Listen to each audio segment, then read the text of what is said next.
Hello नमस्ते। Jogging गर्ने क्रममा हात्तीढुङ्गे भन्ने ठाउँमा आइपुगेँ।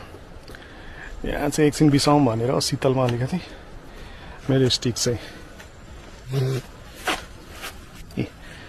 मेरो स्टिक हात्तीढुङ्गा म चाहिँ यहाँ एकछिन बिसाउँ भनेर म अझ तलबाट जुन पहाड देखाइरहेको थिएँ जानुपर्ने उही हो यहाँसम्म माथि टुप्पी देख्दा सजिलो लाग्छ तर जान साह्रै गाह्रो छ।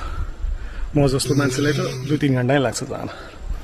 तिर्खा चाहिँ लाग्यो पानी खाने है मिनरल वाटर। गाउँको मिनरल वाटर कहाँ हुँदो रहेछ अब हेरौँ है। यहाँ पानी खाने ठाउँ गाउँको मिनरल वाटर। ए टक्क यसरी ढुङ्गा हटाउने